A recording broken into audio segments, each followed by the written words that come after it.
আজকে সেই পিঠা বানাচ্ছি আমরা। এই যে দেখছেন আমি সেই পিঠা বানাচ্ছি। আমি কখনো বানাই না, তারপর ট্রাই করতেছি, তাও দেখি হচ্ছে। একটু বড় বড় হইতেছে, সমস্যা নাই, নিজেরাই তো খামু, একটু বড় বড় বানাই। বানাইতে বানাইতে ছোটো ছোটো হয়ে যাবে, দেখছেন। এখন এইভাবে সেই পিঠা বানাবো, সব বানাই নিব। এটি চালের গুঁড়ো আগে কাই করে নিছি, এখন সেই পিঠা বানাবো, বাচ্চারা খাবে। বানাই দেই, খাক। এই দেখেন, এই এখন এইভাবে আমি বানাবো সেই পিঠা দিয়ে। যে ক্যারামেল বানাই নিছি গাইস, এখন দিয়ে দিব দুধ।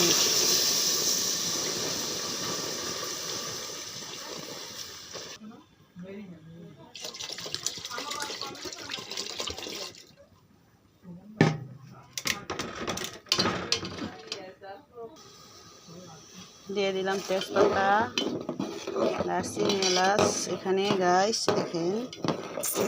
তারপরে দিয়ে দিব এখানে নারকেল কুচি।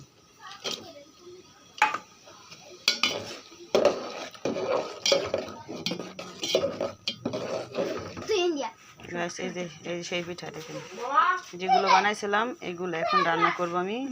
এগুলো বানাইছি, বাচ্চারা খাবে, কি করব, বানান লাগবে বাধ্যতামূলক। এগুলো বানাইছি আমি একা আমি দিব। এই যে দেখছেন, এগুলো দুধ, 1 কেজি দুধ দিছি এখানে গাইস আমি। আর এগুলো ক্যারামেল বানাইয়ে লাল খেজুরের গুড়ের মতন বানাই নিছি। না এখন না, পরে একটু জাল হইলো কেটা দুধটা। এগুলো আমি চিনি দিয়ে ক্যারামেল বানাইয়ে এরকম খেজুরের গুড়ের মতো লাল বানাই দিছি। কিরকম কালারটা সুন্দর হয়েছে না গাইস, দেখেন কত সুন্দর কালার হয়েছে।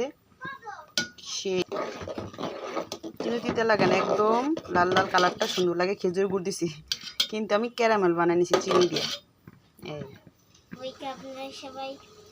এগুলো এখন দিয়ে দিব অল্প অল্প করে, নাহলে দলা বেঁধে যাবে সেই পিঠা। এগুলো আমরা বলি সেমাই পিঠা, সেই পিঠা বলা।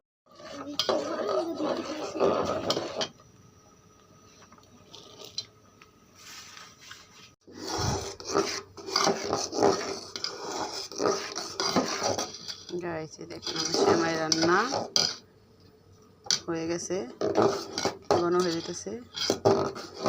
নারকেল দিয়ে সেই পিঠা রান্না, এই যে আমরা সেই পিঠা। এই হয়ে গেছে। বেশি করলে ঘন ঘন হয়ে যাবে, মজা লাগবে না, একটু পাতলা থাকা লাগবে। এই আবার নামাইলে পরে ঘন হয়ে যাবে, তাই একটু পাতলাই রাখবো আমি।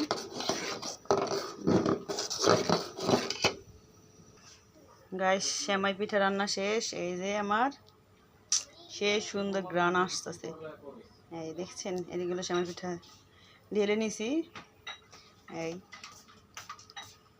বাচ্চারা খাবে এখন, ঢেলে নিছি, ওখানে রাখো। দেখছেন শেষ রান্না।